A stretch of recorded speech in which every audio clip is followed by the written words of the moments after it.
On the 24th of September 2020, I reviewed an indie game called Milk Inside a Bag of Milk, Inside a Bag of Milk, released by Nikita Krukov in August of the same year, in which you, the player, assist a young girl with the theoretically simple goal of purchasing some milk.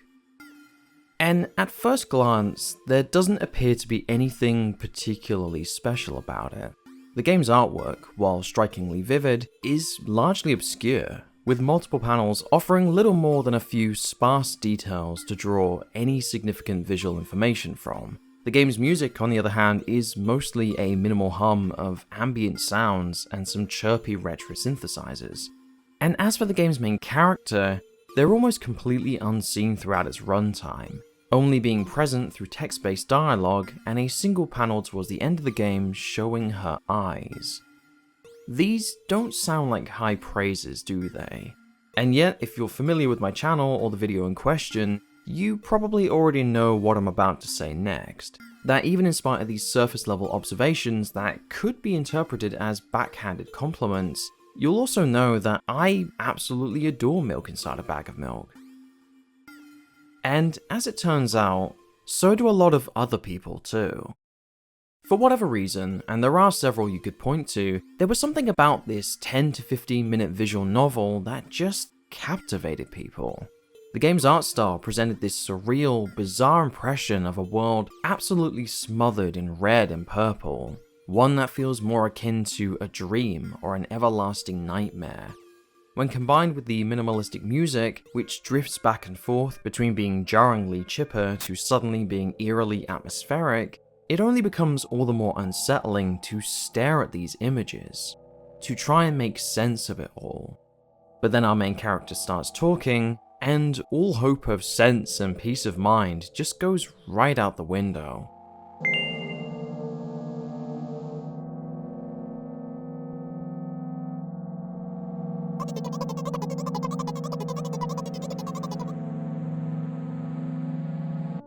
Above all else, she's a deeply tragic character in a lot of ways, but she also has so much heart and levity, and a sense of wonder in how she sees the world, be that as a result of how she chooses to see it, or due to the fact that she's so inherently traumatized by events that are gradually touched on as the game continues, that she has little to no other choice. Her world is one full of violent color, splattered emotions, and increasingly unstable trains of thought that constantly threaten to cripple her ability to fulfill even the most mundane of tasks. And then, amongst all of this, is you, the player nominated with the objective of helping her to complete one of those tasks, an act that barely takes you 15 minutes to half an hour, even if you do manage to screw it up on your first try, and yet the game ends up being the kind of experience that truly sticks with you by the end. Her constant outbursts and borderline emotional breakdowns are hauntingly sad to witness. The final scene is absolutely harrowing in how tense and disturbingly uncomfortable it is, concluding our journey with the girl in having achieved her goal, and yet there's also this simmering undercurrent of dread that while you did manage to help her, the girl's personal journey towards a better life and a more stable mental state is still a long way off. So much so that if we call all the way back to the beginning of the game, it could barely start with even the simplest of requests. Help me buy milk.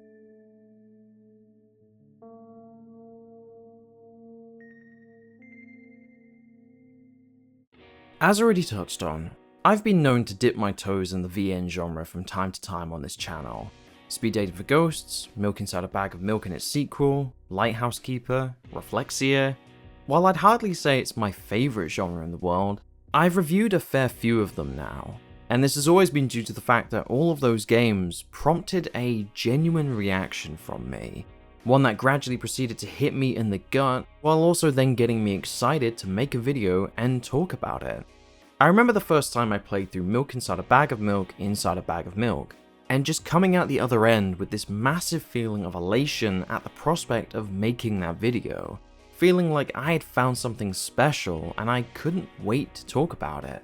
But what also made me so happy was to then watch as people commented on the video about how they had felt an equally similar reaction from the game.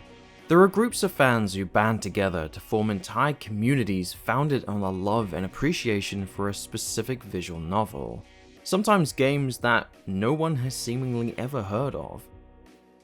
And I find that extremely fascinating.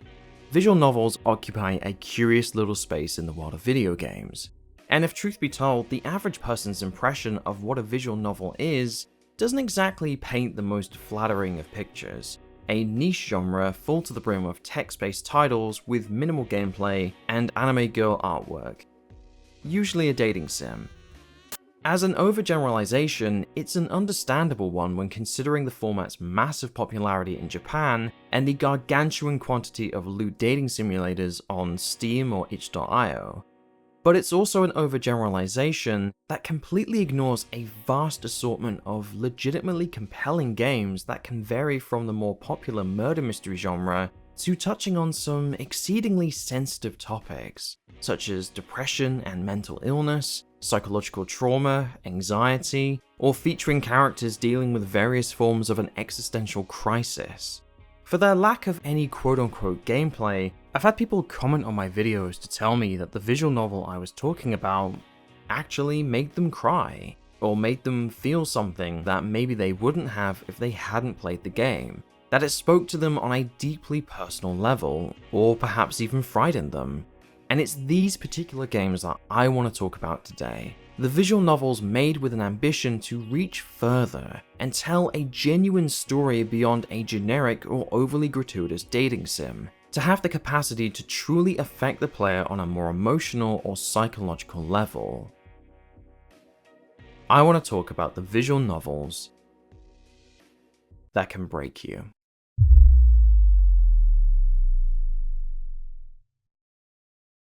Okay, before we get into all of what I've just talked about in my very overly dramatic introduction, I want to take a moment to first discuss where it all began and ask a simple question. What even is a visual novel? At its core, a visual novel is a form of video game genre design that centers itself almost entirely on three major principles: a panel-by-panel format of visuals, usually accompanied by music and sound effects, storytelling and dialogue, and the fundamental inclusion of player choice. Now, those first two probably seem pretty obvious for any bog-standard form of game design, the whole good story, characters, visuals, and music thing. You'd hope to find those in virtually any game, right? But where visual novels differ from other genres is actually pretty huge. It's in their ability to hide behind other mechanics. Or rather, the complete and total lack thereof. While the visuals and music of a visual novel can vary pretty wildly in terms of its detail or animation quality, or how elaborate the soundtrack is, if there's one thing that a visual novel must rely on so much compared to other genres, besides the art or music, it's the story and the character dialogue. It really cannot be understated how much these two elements are such a huge part of what makes or breaks any VN experience. There are tons of great games out there with shitty storytelling or dialogue, but we actively give them a pass and make excuses for them because, well, the gameplay's fun. Take Shadow of Mordor for instance. I love Shadow of Mordor. I've written a whole 30-minute video about why I love Shadow of Mordor, but that doesn't change the simple fact that the story, at least in my opinion, kind of sucks. Or how about Tears of the Kingdom? I love Tears of the Kingdom. I've written a whole 45-minute video about why I love Tears of the Kingdom. But, sacrilegious as I'm sure this will be to a Zelda fan, I couldn't have cared less about the story. Regardless of whether or not you agree with these examples, it doesn't change the fact that we enjoy splashing around in these kinds of games even if we dislike the story or the characters or its writing, because the simple act of actually playing the game is still enjoyable. We're willing to overlook a core element of the game and allow a theoretically terrible story to hide behind decent gameplay.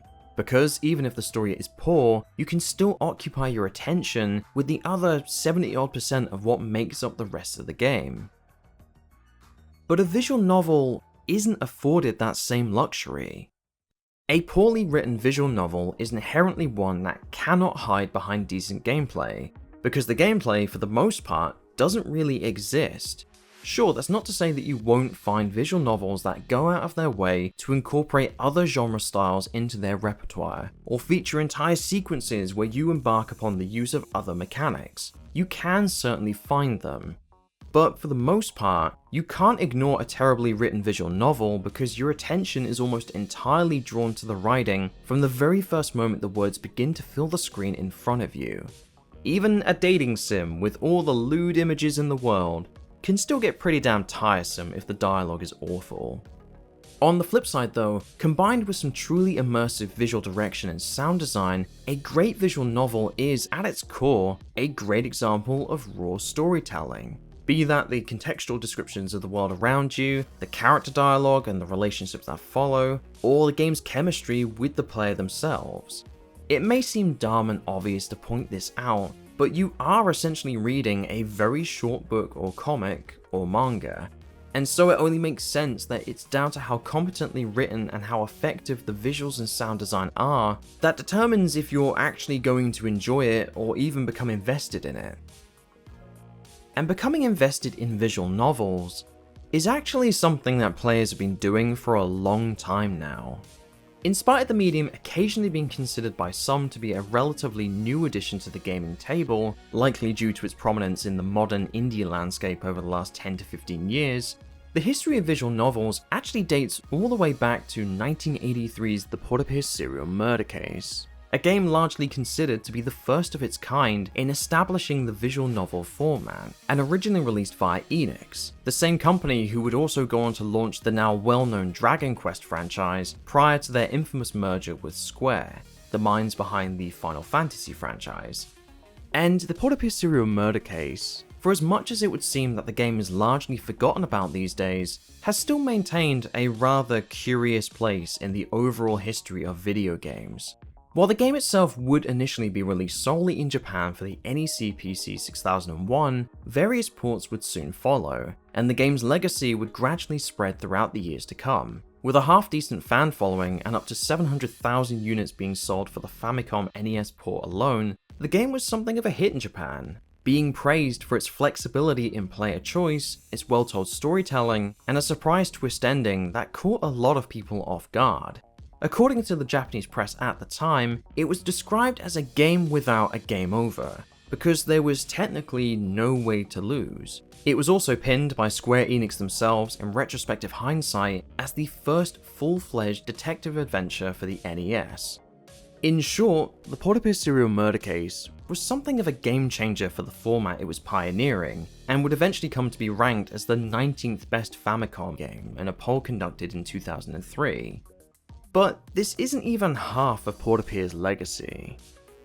Not by a long shot. The game's leading designer Yuji Horii would go on to have a rich, extensive history working as designer, producer, or director throughout the Dragon Quest franchise, even to this day on the upcoming Dragon Quest XII.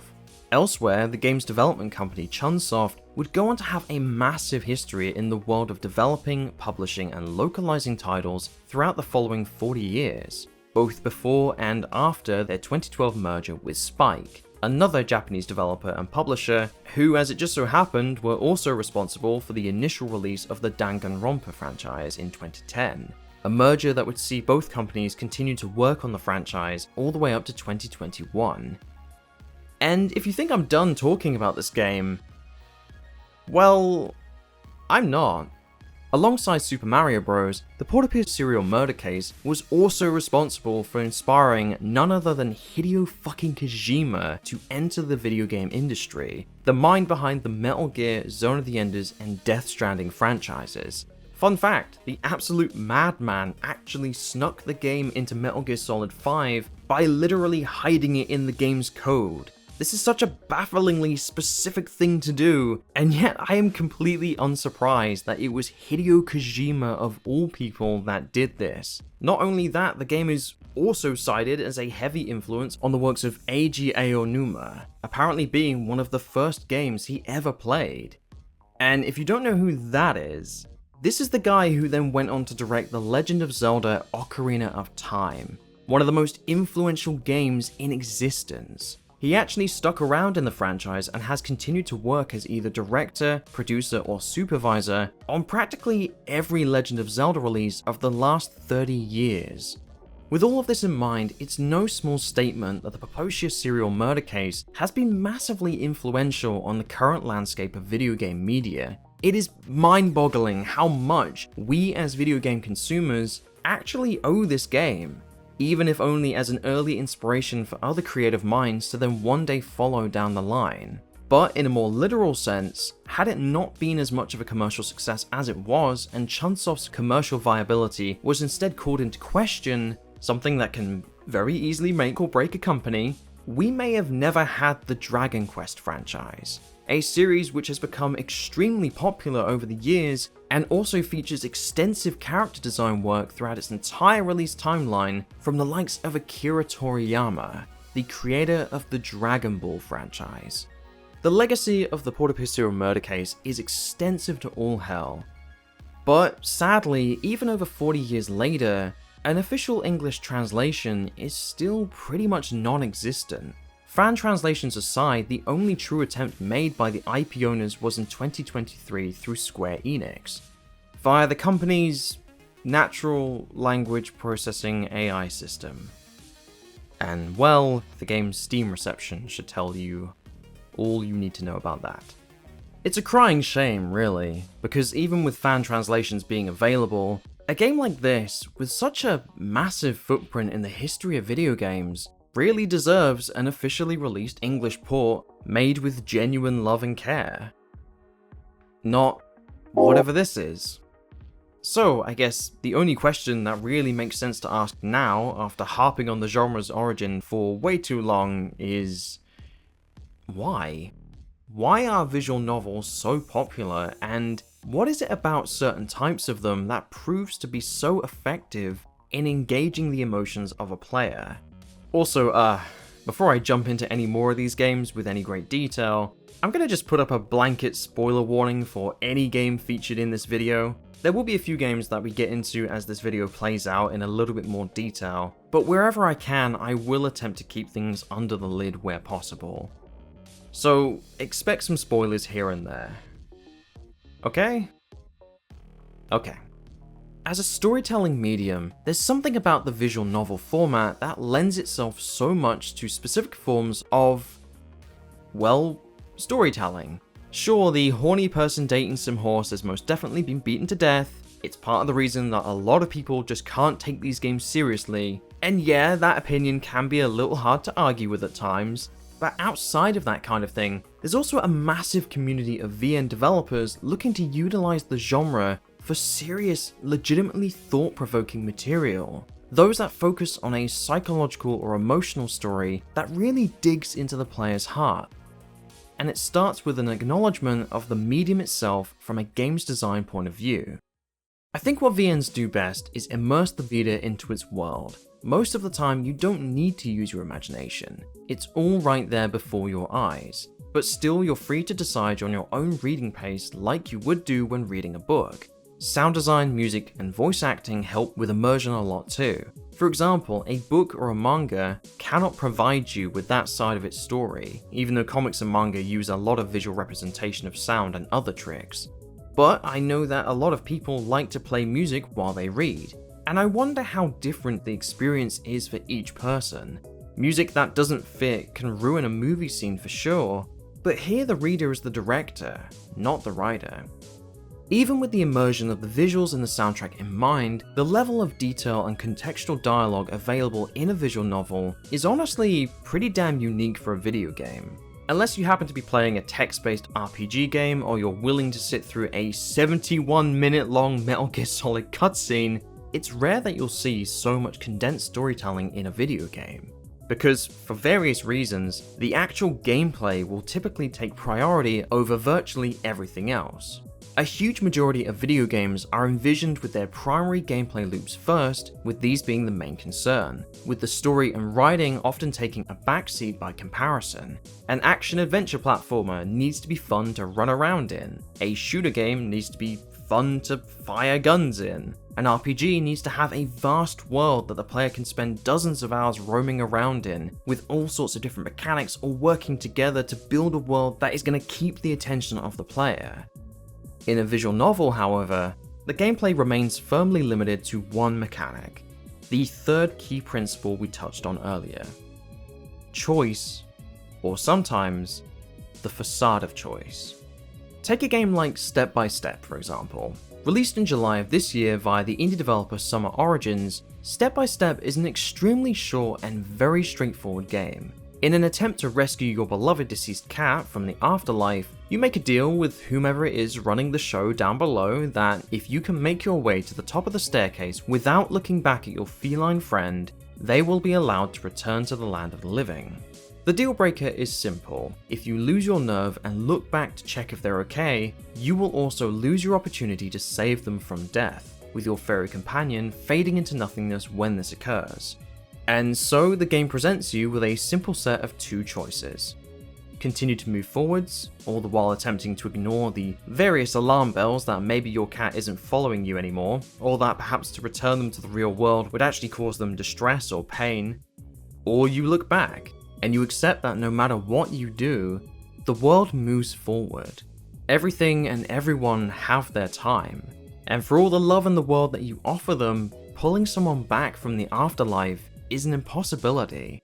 And should you continue to move forwards and refuse to look back, the game eventually instills this upon the player by soft locking you into repeatedly selecting the same choices over and over again, unable to move forwards until the player themselves accepts this fact. You can spam it as much as you like, but eventually you will come to understand the futility of this. That no matter how much you wish otherwise, there are some things that you just can't change, and it's up to the player to come to that realization. An ending made significantly more impactful by the visual novel's implementation of player choice.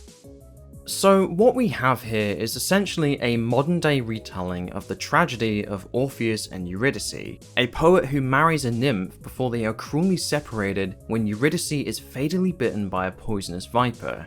Filled with grief, Orpheus cannot accept the loss of Eurydice, and so decides to journey to the underworld to bring her back, eventually reaching Hades and his wife Persephone. Upon meeting them, Orpheus attempts to charm Hades and Persephone with his poetry in a bid to convince them to release Eurydice. And it works.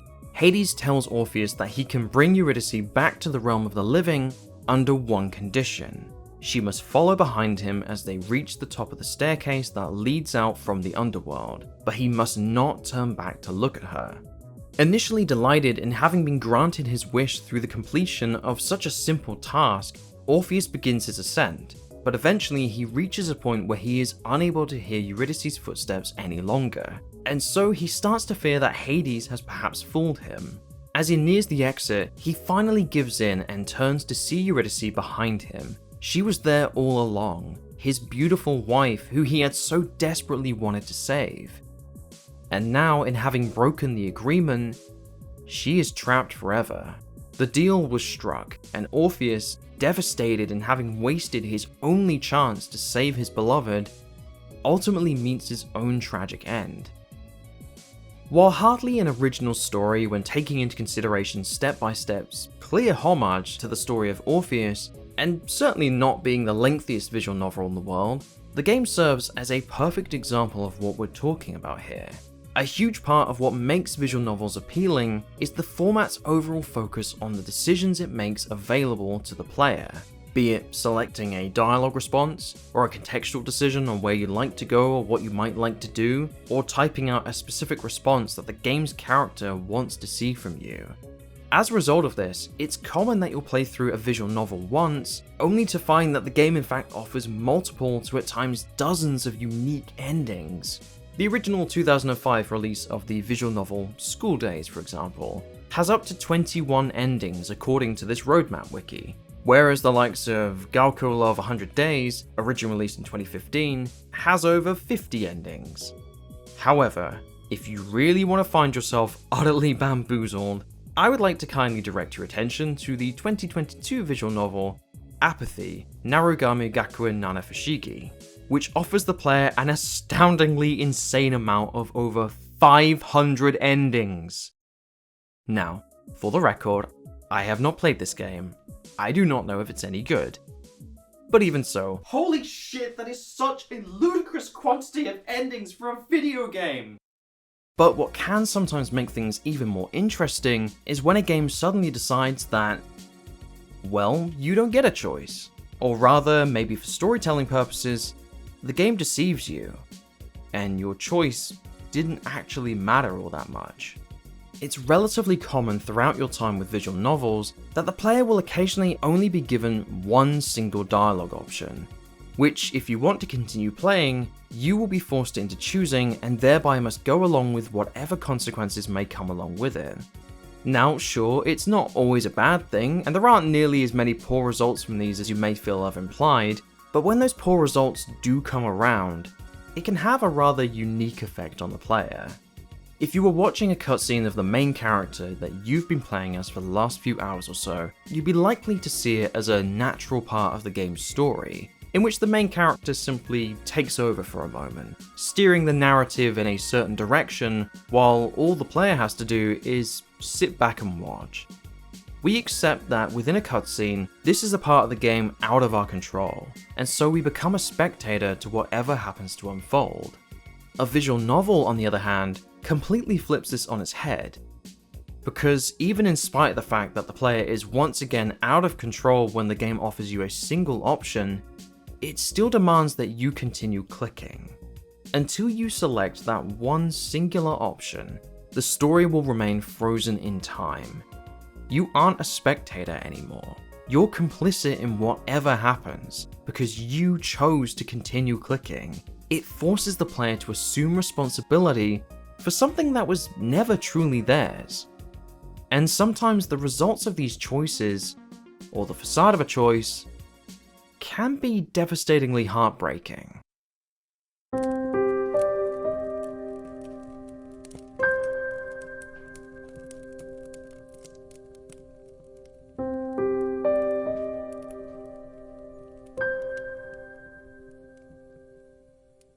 The gravedigger is stiff in your arms for a few moments, like the corpses she and her father used to seal away inside their wooden coffins. She's all wide eyes and awkward, pointed elbows, tears still coursing down her pale cheeks. You worry briefly as you hold her that you have perhaps made a mistake. Were your attempts at consoling her too clumsy? You would not know. You have never been in a situation like this before. You have never consoled any friends before because you have never had any friends to console. It is not so now, however. You are as far away from your old life as it is possible to be, and the gravedigger does not curse you for your impudence. Neither does she try to squirm away from you. Instead, she sits there, still as a statue, cradled in your arms, until at long last, with a breathy sob, she lets the full weight of her body fall against yours. You run your hands against your sobbing companion's shoulder blades and her back, and gently you soothe her. You tell her that she does not need to apologize. There is no shame in crying. You hug her for many, many minutes while she sobs against your chest. No further words passed between you that night, but they do not need to. Words are irrelevant in a moment as tender as this, shared between two souls who have come to understand one another through mutual loneliness. There is the sound, irregular now and less intense than before, of your companion's muted, muffled sobs. There is this gentle, tender moment snatched in the midst of a deep dark night, which can never be replaced. Your eyelids feel heavy, as though weighted down with stones. You yawn. Then you fall asleep, cozied up beside the gravedigger like two cats in a basket. You sleep, and you sleep, and you sleep, more deeply than you have allowed yourself in quite some time. When you awake, you find that you are no longer in the bed upon which you slept in. The gravedigger, too, is nowhere to be seen. Instead, you are quite alone, lying by yourself in the dark. You blink, but your surroundings do not become any clearer. Is it the middle of the night? The darkness which surrounds you is unsettlingly complete. It is so thick that you cannot penetrate it.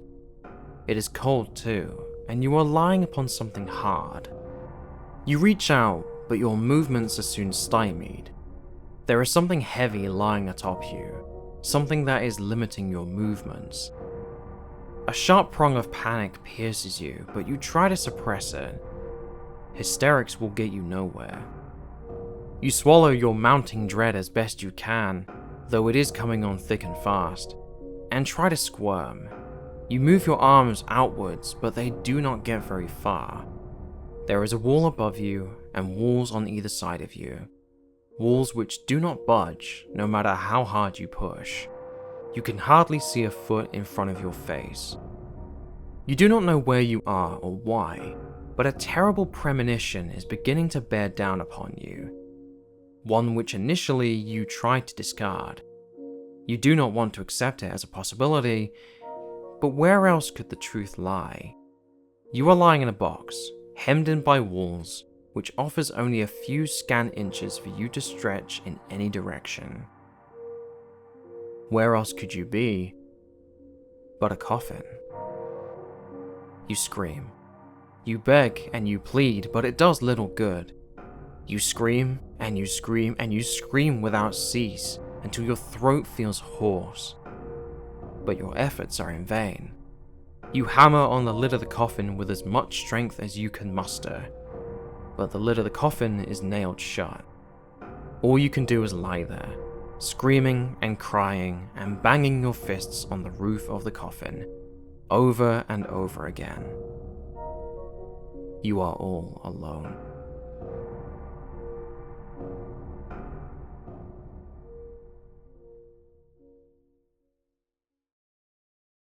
What I just read was a heavily abridged excerpt from the visual novel It Gets So Lonely Here, a game released in February of 2023 via the indie developer Edda Cafe, in which the player finds themselves on the run, fleeing an unknown entity until eventually coming across one of three locations: the shore, the village, or the castle. Depending on what the player selects, the main character, a young girl who is explained to have run away for unknown reasons, will then venture to one of these locations, only to meet someone that they weren't expecting, with events unfolding in a mostly linear fashion. And It Gets So Lonely Here is honestly really beautiful at times. The character illustrations are gorgeous, the music is wonderful, and the writing is downright excellent at times. It does a really great job of painting in the little details that helps build this world around you. The soundtrack, composed by Yuzuki Masu, is absolutely full to the brim with these really haunting melodies. But if there's one emotion that presides over the entirety of the game, it's melancholy, an overbearing pensive feeling of sadness that simmers endlessly. Or you have the Gravedigger storyline, a terrifyingly tragic combination of grief and loneliness. A storyline that sees two lost souls come together for one brief moment of beautiful companionship. There isn't anything sensual going on here.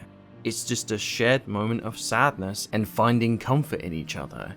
And one that, after having spent a pretty decent amount of time with the girl up to this point, and having already visited one of the previous locations only to have it end in disappointment, it's impossible not to feel at least remotely invested in her journey.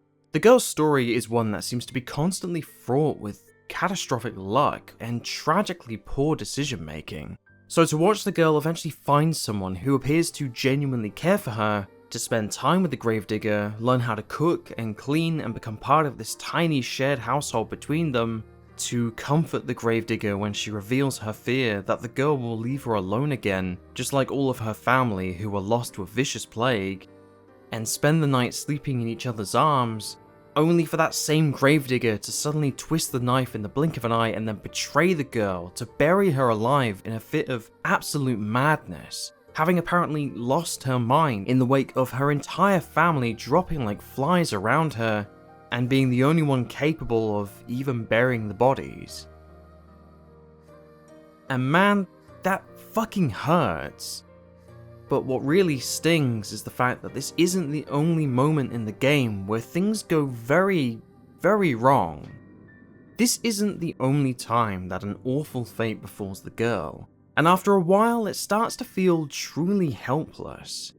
And yet, regardless of its tendency to delve into more morbid territory, It Gets So Lonely Here really takes its time building up to these moments.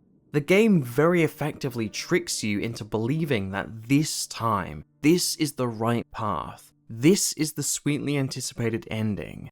There are multiple scenes throughout this game where it just straight up lies to you, fooling the player into believing that something good has finally come around, before cruelly snatching it away. And it's extremely effective when it happens, because of the presence of player choice. No matter what you do, or what you choose, the game does not let up, constantly punishing the girl over and over again for something thematically implied to be a consequence of the girl's dealings with a witch. Now sure, it's hardly the most elaborate of visual novels in regards to the options presented to the player, they are in fact rather minimal, but it stands as a perfect example of how even the simplest of these can carry some pretty severe consequences. The player's efforts to save the girl are mostly in vain, and unless the player sees things through all the way to the very end, overcoming multiple instances of the girl being killed, she will remain doomed to suffer a number of miserable endings. I'd been writing VNs for almost 10 years before I wrote It Gets So Lonely Here, and I already had a lot of experience with the medium, so it made sense to present It Gets So Lonely Here as a visual novel, like all of my other creative works. Also, I knew I wanted It Gets So Lonely Here to have choices and multiple branches, which is something that's easiest to manage in a visual novel over any other medium.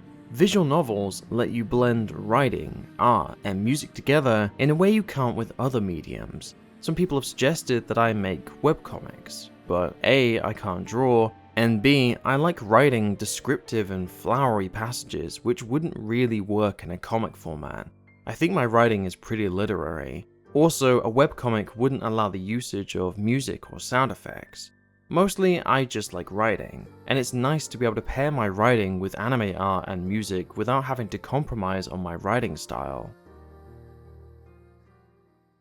There's an interesting trend that occurs throughout a lot of visual novels in that, while many of them focus on the internal struggles and hardship of the characters speaking to you, it's often frequently the case that the player character themselves will also be subjected to any number of similarly horrible or terrifying fates. Perhaps you find yourself tricked or believed to have helped someone, when in reality the opposite is true. Perhaps your decisions that led to such a moment were poorly made, or your judgment of their interactions with you was poorly decided upon.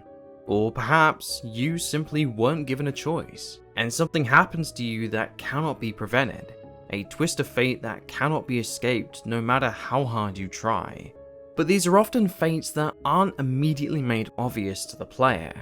The characters or inexplicably dangerous circumstances surrounding you will tell tales and weave conversations around the player, drawing your attention away from anything that could be perceived as suspicious with affirmations of their safety, their value, their beauty, or your friendship. To look at another example, Don't Open Your Eyes, originally released in March of 2019 via the indie developer Via, is a game that entirely takes place from the perspective of the player character's bed. A character who, upon several failed efforts to fall asleep, suddenly realizes through still closed eyes that they are no longer alone. A mysterious creature has appeared at your bedside, crouching down beside you as the player character pretends to be asleep. However, they are not fooled by this, and soon makes a very simple request of you. Open your eyes. If you obey the creature's request, he disappears in an instant, and the game ends. However, if you refuse to open them, he will begin to talk to you. He asks you to guess what he looks like, offering extensive, elaborate explanations as to why his eyes look lost, or why his fingers feel tired, or why his expression is happy or emotionless. They look lost.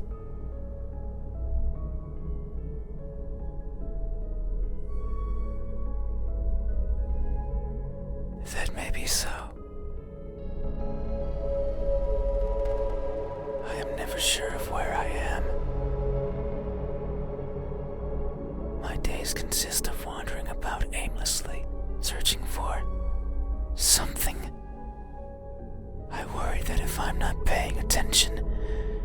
searching for will slip away. The thought terrifies me. It terrifies me so much. So I always keep my eyes peeled. And with every option the player chooses, the creature continues to reshape and twist, changing from a sad, lonely-looking creature to one who appears malevolent and mischievous. However, what the player is quote-unquote seeing is merely their imagination as the game is realizing it.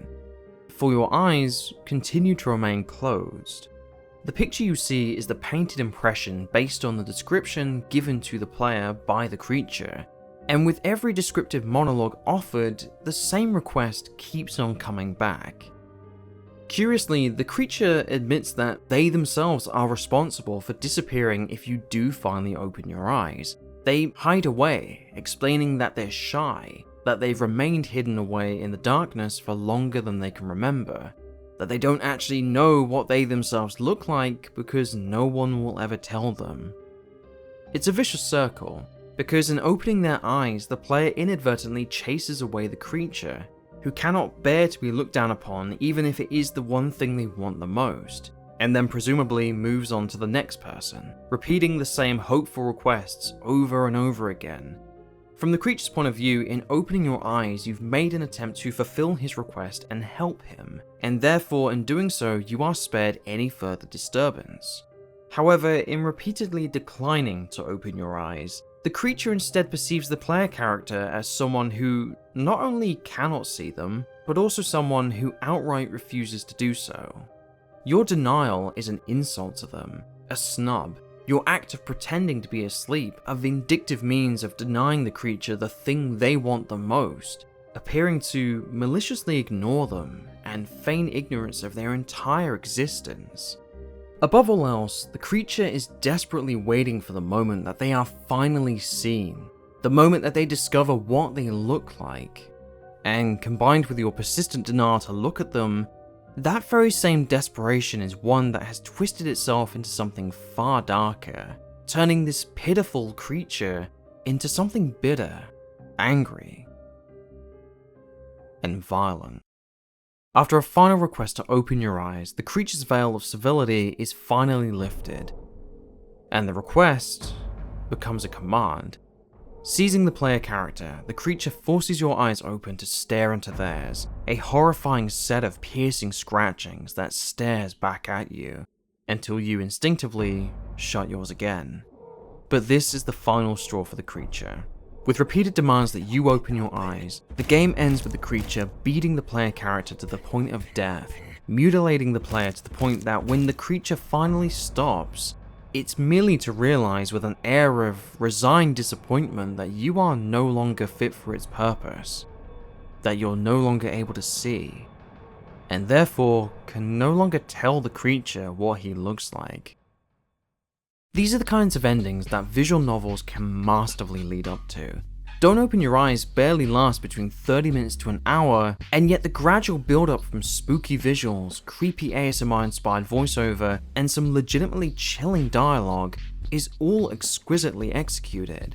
There's just something so intoxicatingly suspenseful about the way the game lures you in. The whispering creature gradually dropping hints as to the more sinister nature of his appearance. In every sense of the word, Don't Open Your Eyes is a horror game. A horror game in which the player can be killed, and in truth is killed as a result of what is the game's true ending. You are like me. We are the same. You too look for what's not there. You too reach out for what might hurt you. And you too are a liar. If you spend enough time playing through visual novels, you're likely to come to realize a particular fact about them that begins to explain why so many of these things actually exist. The medium essentially stands as a perfect blank slate for interactive storytelling, with the player's role in the story being completely malleable. Whether or not you're presented with even a single choice, it all comes down to the developer's vision of what kind of story they actually want to tell. But I think the more powerfully creative point that's worth making here is simply the fact that a visual novel can be about, well, anything. For example, Lighthouse Keeper, a psychological thriller featuring a crazy lighthouse keeper, an oppressive to hell atmosphere, eerie voiceover dialogue, and a strikingly ominous black and white visual style. Speed Dating for Ghosts, a dating sim in which you, as a recently deceased person now residing in the afterlife, talks to various ghosts via a form of blind dates known as speed dating. And as a side effect of doing so, also end up helping some of them to actually come to terms with the terrifying existential nightmare of being dead, and perhaps not realizing it. And From the Earth, a creepy horror VN based on the story of the creation of the Golem of Prague, featuring visuals created not always via your typical character drawings or character modeling, but instead through a combination of sculpting real clay and Photoshop. Follower, a strangely ominous experience in which you participate in a chat room with another person, discussing the fragility of existence and sharing in the loneliness that could at times be the massive world of the early 2000s internet. Lift Your Spirits, a short but sweet J-horror inspired haunted location story in which you become trapped in an elevator. And Meet a Ghost Girl, who actually just wants to be your friend. Just try not to be rude to her. Inversed, a brief psychological horror game in which a young woman attempts to communicate with her bedridden mother, who also happens to be controlled by the player, through poetry, offering keywords for you to choose from so that a poem can be composed from the mother's selection, only for the mother's symptoms to gradually become horrifyingly threatening as the visual novel continues. Contract Demon, an adorable visual novel in which an angel summons a demon and forms a friendship pact with her, only for that friendship pact to gradually develop into something more. It's honestly really beautiful, the artwork is cute as hell, and the game deserves its own section if it weren't for the fact that this video is already far too long. Reflexia, a game that not so long ago I described as the loneliest dating simulator. And I fully stand by that. It's free like many of the other games featured in this video, and you should just go play it. Stillwater, a horror mystery in which a pair of private detectives are hired to solve the case of the Mortimer family curse. The artwork is absolutely gorgeous, the chemistry between the characters is ridiculously heartwarming at times, and the underlying message in regards to self-acceptance is one that remains ever more relevant as the years go by.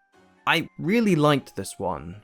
Bird of Passage, a gorgeously atmospheric game in which you take control of a spirit stuck in some kind of strange purgatory, spending all of your time in taxis speaking to various drivers as a means to deal with the way your life ended, and in doing so hopefully come to terms with your own demise and what that actually means. John Cena's sexy high school Wait, what is this? How did this get in here? Also, super late edit here while I cram every waking second I have available into getting this video done.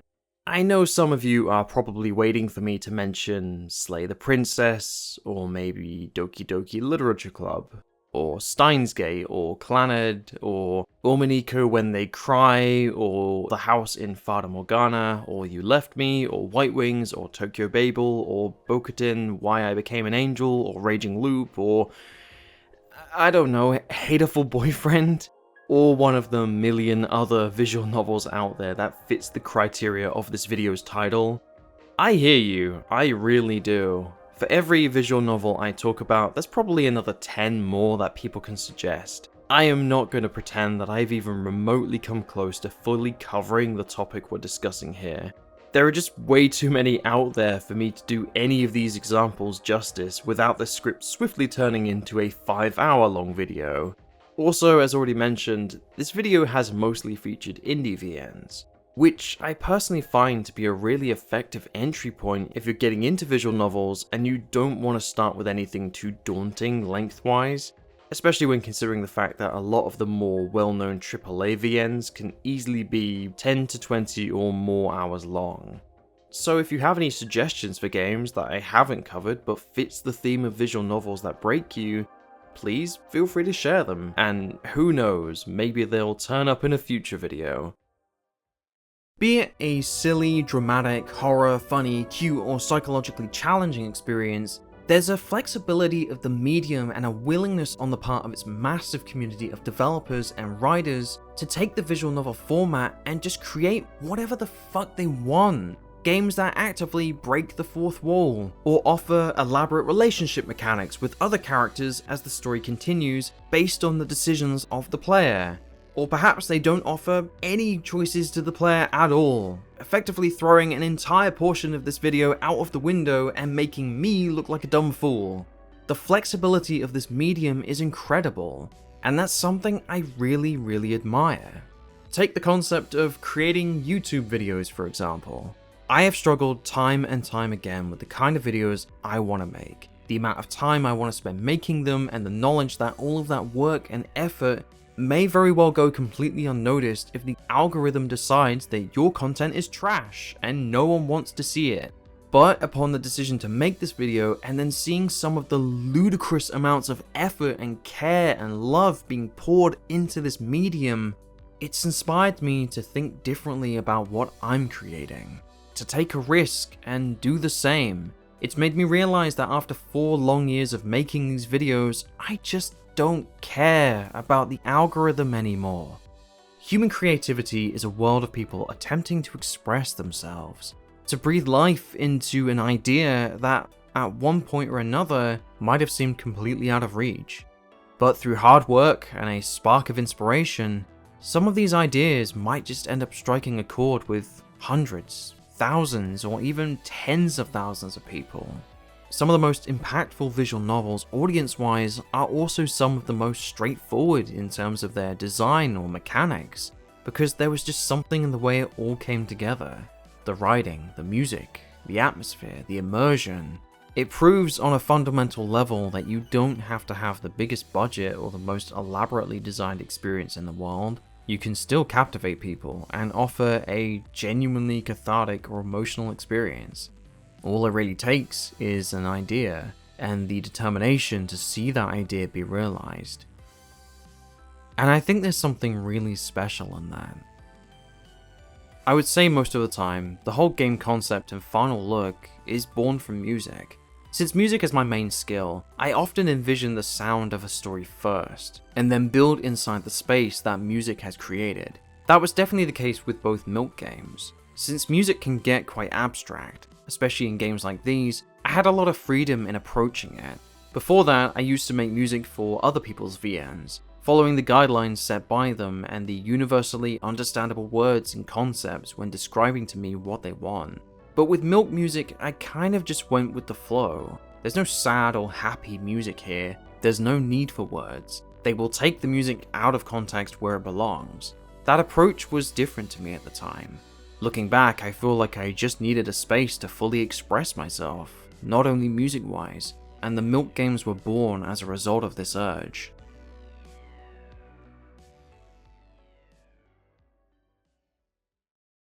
Okay, throughout this video, we've talked about a lot of games that present the player with situations that can be effective on a personal level. However, the majority of these games so far have also been indie titles. Shorter games that typically only last between 30 minutes to a couple of hours, most of which being available for free via itch.io. And so to look at an example of this particular format within a larger AAA release, I'd like to now spend a little bit of time talking about one of the characters from one of the most successful visual novel franchises of all time, Dangonronpa. More specifically, a character featured in the first game by the name of Sayaka Maizono, otherwise referred to as the ultimate pop sensation. Spoilers for the game ahead. For those who haven't played any of the Dangonronpa games, let me give you a brief rundown. To summarize the plot, Dangonronpa largely takes place within the fictional elite high school Hope's Peak Academy, an institution held in extremely high regard for its exclusivity and overwhelming focus on what the game refers to as the ultimate student. As opposed to accepting applications, the school would headhunt the best of the very best, the ultimate swimming pro, the ultimate baseball star, the ultimate fashionista, and so on, curating a class of child prodigies ranging from the intellectual to those who exceed in physical activities, or even those who become exceedingly famous celebrities at a young age. And to those selected individuals, the opportunity of studying at Hope's Peak Academy poses a simple but extremely tempting offer. Provided that the student graduates, the infamous influence of the school will all but guarantee that student's success in all of their future endeavors, essentially setting them up for a life of good fortune, even more so than what they currently have.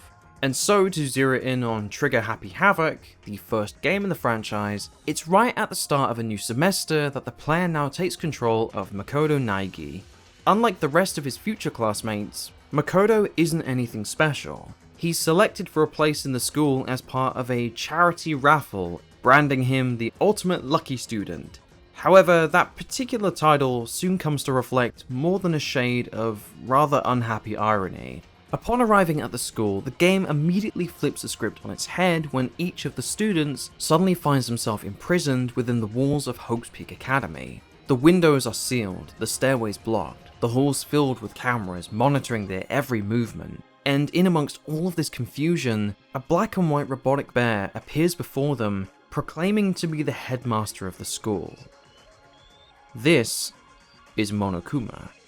While the students remain puzzled, Monokuma explains that their situation is far more dire than they realize. The classmates of Hope's Peak Academy are not here to study. They are here to take part in a battle royale. Yes, I know, the whole battle royale thing has been completely overdone to death since the game was originally released in 2010. It's a tired as hell concept at this point, and I'm not denying that. Just stick with me, okay?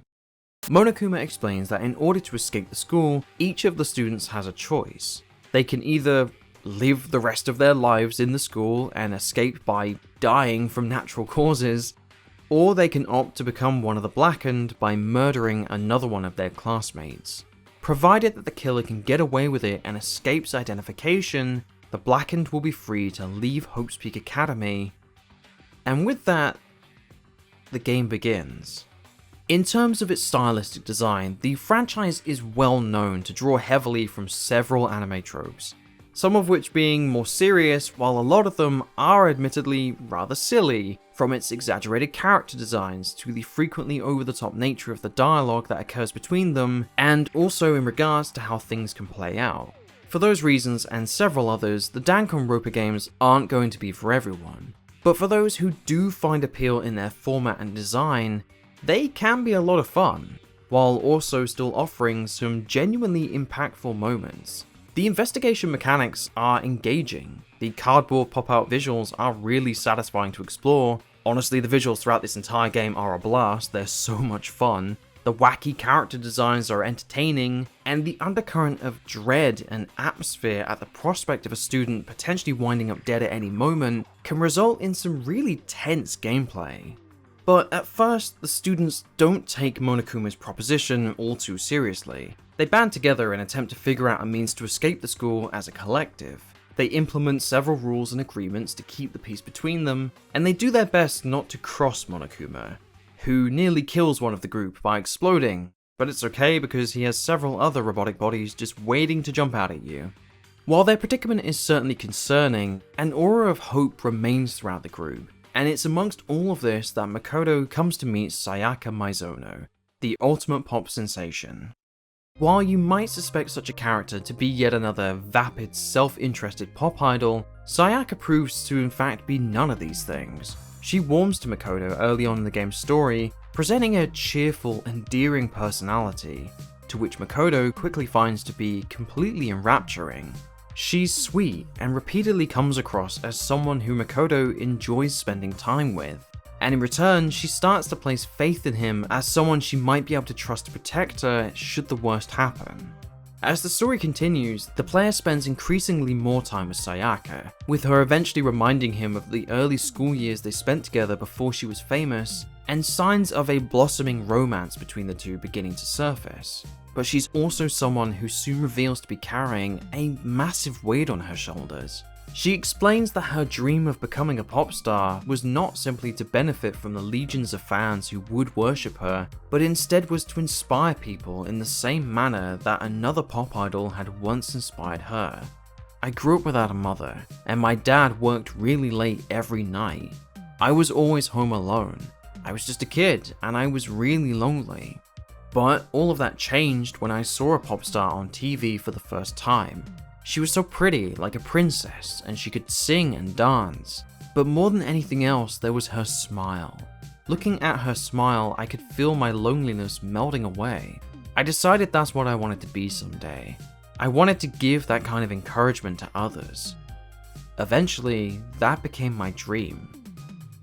As something to aspire to, and provided she is being honest, it's really admirable that her hope was to inspire and lift up others. However, she's also fully aware of her delicate position within an industry that, while certainly lucrative and exciting, can also be extremely fickle. The fact is, the second a pop star stops being a pop star, with every second that ticks by, the dream also starts to slip away, until eventually it disappears for good. I honestly believe that as long as you kept chasing your dreams, someday they had to come true. But to do that, you can't take your eyes off your dream, not even for a second. To make your dream a reality, you need to keep your gaze fixed on it, no matter what. In that world, if you lose focus for even a split second, you get left behind. You have to keep on swimming against the current, without even taking time to breathe. That's the kind of world my dream lives in. She eventually goes on to explain that even in spite of how amazing her life can be, she's terrified that one day the world will simply forget about her, that the once rabid fanbase will disappear and no one will care about her anymore. And then the dream dies, her dream of being the light in the dark for those who felt the same loneliness as her. While I'm in here, the world out there is forgetting about me.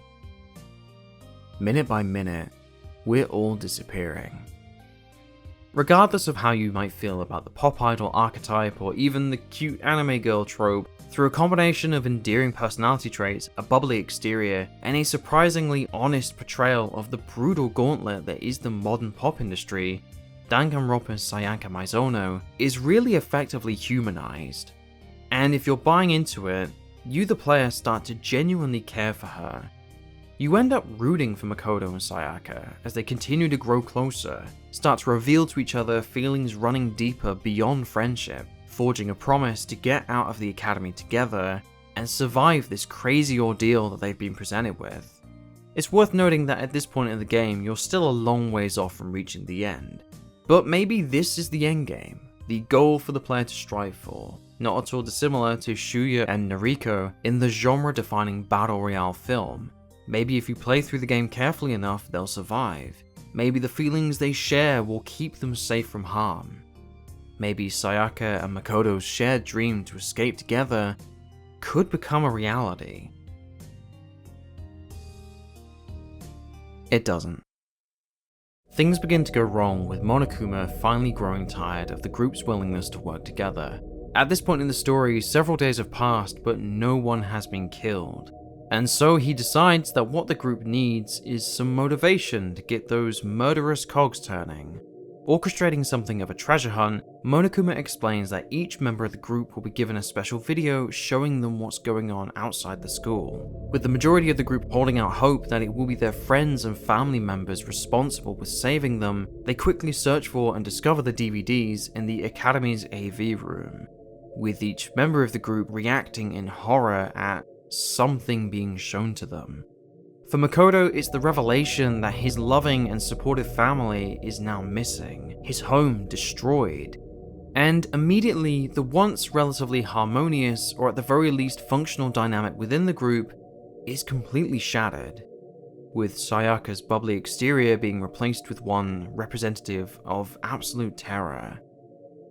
And in that terror, she runs away. Eventually, Makoto finds Sayaka and appears to comfort her enough to the point that she largely regains her composure, even admitting to Makoto that he's the only one she can trust. They agree to swap rooms later that night after Sayaka reports that someone had attempted to force her way into her room. The cracks within the group are already starting to form and people are in danger. Makoto is willing to put himself in harm's way to protect Sayaka, while Sayaka, seemingly now fully committed to trusting Makoto, appears reassured at the prospect of swapping rooms for the night. They go to bed and the morning begins like any other, with nothing appearing to be out of the ordinary. Makoto meets the rest of the group for breakfast, as has been their tradition for several days now, and the composure of the group seems to be on the mend again. The horrified reaction to the videos has left its mark, but there's an undercurrent sense that no one has fallen prey to the trappings of Monokuma. The videos could have been faked after all, and the initial reactions to it may have been made in error. It's obvious that Monokuma wants the group to start killing each other. He's responsible for their predicament and could easily be trying to manipulate them.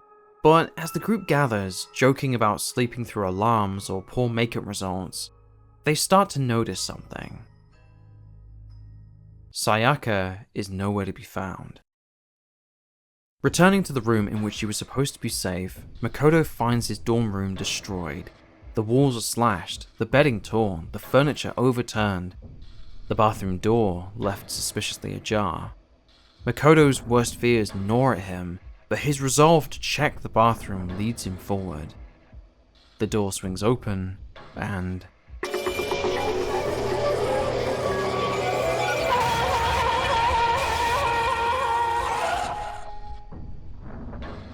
the blood splattered against the walls and floor, her arms limp by her side, a deceptively peaceful expression on her face as her head resides against the wall behind. Her eyes are closed. The kitchen knife used to extinguish her once vibrant life still remains, firmly wedged into her delicate frame. Sayaka is dead.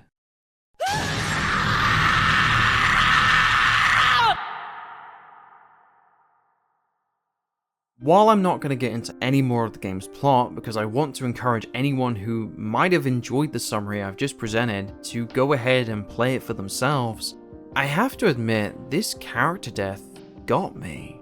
Sure, I'd had my suspicions that maybe things weren't going to end up as happy as I would have liked them to, but I was rooting for Makoto and Sayaka. I wanted that Shuya and Noriko relationship all over again. I wanted them to continue working together. To best the odds, and above all else, I was invested in them as characters and the relationship that gradually formed between them. I wanted them to survive and make it out together. And this wasn't a story that took place through elaborate cutscenes or ultra-serious dramatic storytelling. All of this took place in a visual novel, one that can at times be so goofy and over the top, so bonkers and silly, but it still got me. I'm not going to tell you that Dangonronpa is for everyone, because it's not, but I cared about these characters, and it was a shame to see their relationship end in the way it did. I was invested in this. Also, just to put this out there, there's actually a lot more to Sayaka's story than what I've presented here, beyond the initial death of the character. And there are things revealed later on in the game which cast her character into all sorts of different lights, some of which being not flattering in the slightest.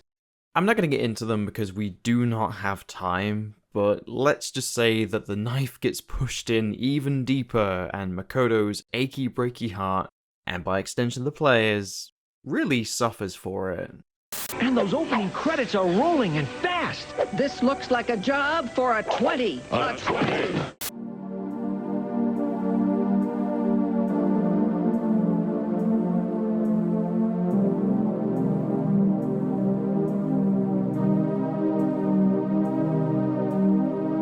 Alright, before we come to the end of this video, I have one more story to tell. I get that a lot of what makes a person's reaction to a visual novel, or hell, any piece of media, is extremely specific to them. Dangonronpa absolutely proves that, but given the title of this video and the subject material we've been talking about, I would be remiss if I didn't at least directly touch on at least one of these games that truly broke me. While I'm not going to get too personal, I want to talk about the kind of visual novel story that affected me as a player. The kind of story that prompted a reaction from me on a more direct level. And so, to round off this video, I want to talk about a little game called Off Day. Originally released in August of 2021 via the indie dev Vivian Ha, Off Day is a short but sweet visual novel centered on a short but sweet idea. to appreciate the little things in life. And right off the bat, Off Day is really gorgeous. While not necessarily being a one-to-one replication stylistically, the game has this really soft Studio Ghibli-esque art direction in that it feels immediately nostalgic. The way the animations gently transition from one dialogue box to another, combined with the clickety-clackety typewriter text, makes for an interface that lazily drifts by, relaxed and unhurried. The mellow soundtrack, composed by Jesse Toyota, feels reminiscent of the sort of laid-back environmental design that you might find in a Final Fantasy title or Life is Strange.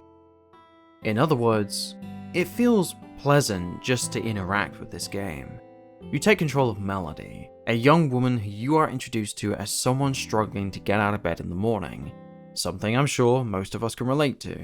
Initially, her hesitancy is played off in a more lighthearted manner, the soft, cozy haven of her bedsheets and mattress forming a warm, safe space, while your furry companion Bao attempts to wake you by licking your face. It's an introduction that comes across very relaxed in a chilled-out Sunday morning fashion. Finding appreciation in Bao's efforts, Melody eventually comes to the conclusion that maybe getting up is the right call, because after all, there's so much to appreciate in the world around her. From that point onwards, the game plays out as something of a point-and-click, find-the-not-so-hidden object type deal for a while, in which you select things around you that Melody might appreciate. The view from her balcony, her roommate Juniper, the living room consoles or bookcase, which features some fun references such as Hatsune Miku or The Legend of Zelda. Initially, it feels like a valid reminder to the player to take stock of the things that you should be grateful for. But the mood of the game noticeably shifts upon Juniper's announcement that she will be traveling home for a week to spend time with her family, which Melody doesn't seem too enthusiastic about, but she wishes her well all the same. It's only later, once Juniper has left, that she allows her feelings to finally bore to the surface. Or rather, she simply can no longer contain them, having crumpled to the kitchen floor barely a few hours after Juniper's departure with an open tub of ice cream, curled up into a ball and not wanting to move, her faithful companion attempting to comfort her while Melody berates herself internally for feeling so miserable. I thought I was doing okay, but once Junie left the apartment, I think things just started to go downhill. This is kind of pathetic. Maybe I can keep thinking positively. I just have to reflect on the things that make me happy again. Eventually, the moment is broken, with Melody sitting alone on the floor while questioning everything around her, when she receives a phone call. It's Juniper. She wants to check in on you, to see how you're doing because she's worried about you. And Melody tells it how it is. That she feels like shit. That she spent all day trying to appreciate the good things in life, and it seemingly was all for nothing. There's no blame being allocated here, no petty accusations of being left alone due to Juniper's departure. It's just a simple matter of not being okay, and not being entirely sure what that means or what the cause of it might be. Staying in this apartment, I love it so much, but it's been slowly draining me. It's just so hard to stay positive sometimes. And in response, Juniper tells her it's okay, that Melody works hard and rarely allows herself time to breathe and take a break, the complete opposite point of view that Melody had volunteered barely 5 minutes ago while contemplating how little she does, how useless she feels. Following this, Juniper offers Melody a chance to escape the apartment and her loneliness for a while, to come stay with her and Juniper's family. She tells Melody that she's been a constant light in Juniper's life, and that her world is better for having Melody in it. But what's most notable about this conversation is not once, not a single time, does Juniper repeat the words that Melody has been telling herself. That she needs to appreciate the things around her. That she needs to be more positive. Instead, they tell each other that they love each other. That they want to be there for each other. And the game ends with Melody smiling again, the spell of gloom having broken through finding comfort and happiness in her friendship with someone special. Someone who genuinely cares for her. I'll bring you food and snacks when I get home. Just hang in there, okay?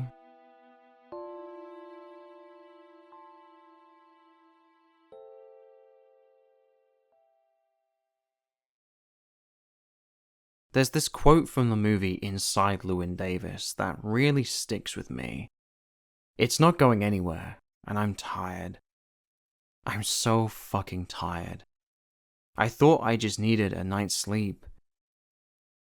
But it's more than that. And, god damn it, the older I get, the more jaded I feel with the world around me, the more burned out I become, and all the more this quote resonates with me. I miss how simple life used to be. I miss the days where my biggest problems were these stupid little teenage issues. I miss feeling like a good night's sleep was enough to feel refreshed the next day. Now it feels like no matter how much sleep I get, no matter how healthily I eat or how much exercise I get, none of it makes any difference. I still wake up feeling exhausted and burned out with the endless treadmill of simply existing. I take a week off work to try to recover, but the moment I step back into it, I feel exactly the same way I did before. Hollow and numb. As if I haven't been away at all. Throughout my life, I've had countless people tell me that I should be more positive. Like it was a light switch that could be flicked on and off at will. A simple shift in mental perspective from a negative misery guts who's bringing everyone down, to a happy, upbeat, nonchalant person who apparently should see a silver lining looped oh so lovingly around anything and fucking everything. You've just got to be more positive, the wise ones would say, as if they had discovered fire or invented the mental health equivalent of the wheel. It could always be worse. It'll be better if you were more positive. That's not how mental health works. I don't have an internal means of doing that. And sure, these people weren't necessarily wrong for saying these things to me. Far from it, in fact, they were just trying to help, to give me a healthier outlook on the world that, at the time, I was completely incapable of mustering. I don't resent them for that, not in the slightest. But by God, I hated hearing it. Now, for the record, I'm pretty okay nowadays. This isn't a pity party, nor is it a cry for help. I still have my moments like everyone else, my off days if you will, but I'm better than I used to be. My triggers have lessened, I've gained control over some bad habits, I've learned to recognize some of the things that tip me into the negative, and I have an amazing wife who sees me as someone that I never thought anyone could see me as. I'm doing better, but that cautious feeling never quite goes away. The feeling that if I were to fully let my guard down, I might slip back into the abyss. For the most part, I'm okay now. But it's just hard to stay positive sometimes. Spend enough time looking through the comment sections of visual novels, and you'll be constantly met with messages from people reaching out to the developer to tell them how much they loved the experience, how much it spoke to them on a personal level, that it made them cry, or made them think about their own personal stories, and reflect on the life they've lived up to this point. The visual novels and stories that break you are just that. Stories. Stories about people written by people, drawn from real experiences in dealing with other people, about relationships and the feelings deep inside of you that, for all your efforts, they will boil to the surface one way or another. Visual novels offer such a tangible means of exploring those stories, both for the reader and for those making them, who seem to not only be investing huge parts of themselves in the words filling the page, but also seem to do so with the apparent hope that by offering those thoughts and feelings to someone else, a complete stranger, they might offer some comfort. Visual novels aren't for everyone, and that's okay. But for all their apparent lack of gameplay or anything else that always crops up when visual novels are criticized, they offer something else that, in my opinion, very few other mediums actually do. The stories told through visual novels can be some of the most heart-wrenching, the most effective of any story told, so long as it's been experienced by the kind of person who might get something out of it. Sometimes, in order to fix something within a person, something else has to break first, to shatter the illusion of helplessness, and offer a helping hand in order to see that for as bad as things may be at the time, it won't last forever. Our worst moments are simply that. Moments. They come and they go, and when we finally reach the other side, we find the strength to move on. Perhaps the right visual novel for the right person might actually help someone. And I think that's beautiful.